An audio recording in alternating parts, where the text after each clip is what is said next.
Your brand, which is actually your vibe, your personality, your energy attracts your tribe. Start building it early. I mean, yesterday. So your audience is the group of people interested in what you have to offer, who are willing to give you their attention. That's the first thing. So you want to grab people's attention. Someone who doesn't know you as an author, they have to see your book, your content 7 times before they even decide to click, take a better look. So you need to put yourself out there without thinking, oh, I'm repeating myself or I'm going to annoy people. No, people have limited attention span. So first interest, so you get their attention. Finally, your time, their times. Then you want to get their email address. Websites, please put a subscription box on your websites, a pop-up box on your websites. Fiction authors, give them a free chapter. That's called a lead magnet. Give them something as an incentive to sign up for your email list. Then you can create a monthly newsletter. And the thing is, 80% of the time, deliver value. Give them additional stuff.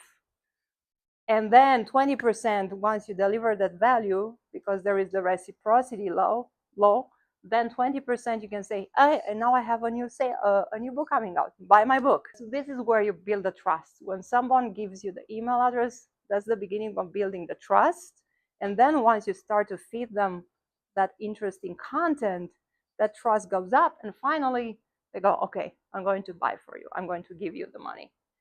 So the goal is to build a community of engaged readers. Community right there on the table. And how do you build this community? By building connection with them. It's all about inviting people into your world by creating content that resonates with them.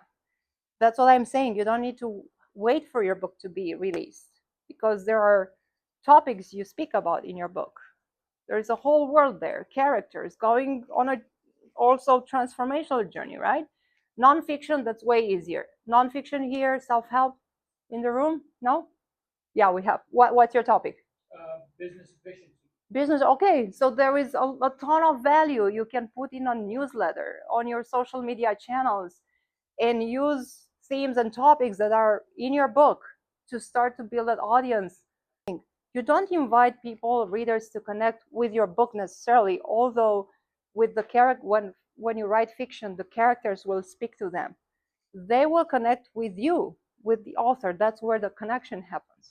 So you are the expert in your field. So you can use that social media, newsletter, email marketing to build you up as an expert. And then finally, you give them these little pieces of information, 1 minute, 30-second videos.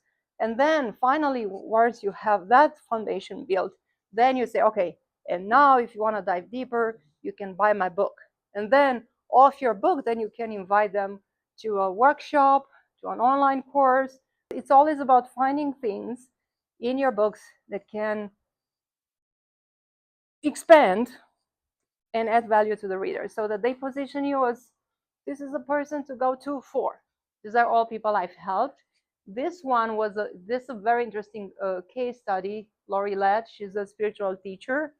She has over 200,000 people on Instagram and about 3,000 on her Patreon community. So she already had an audience which was ripe for whatever she had to sell. If she decided to sell light bulbs, probably people will be, oh, this is a light bulb by Lori Lett. Yeah, I want this, give it to me. But her book, just one book, as many people say, oh, you cannot make money with just one book. She made 5 figures in 2 months because we were able to leverage her audience and we use email marketing primarily to drive sales for the book. This is Dale Aronson. This is the previous book. When he came to me, he didn't even have a website. And now he has all this. He has an online presence. And that's interesting, because why am I saying that readers are going to relate to you primarily, and then the book and the characters? Because the first book was a motorcycle book, but then the other books are about his aviation stories, and people don't care. they read all of it, and because they like him, and because they like his brand and the way he connects with the readers.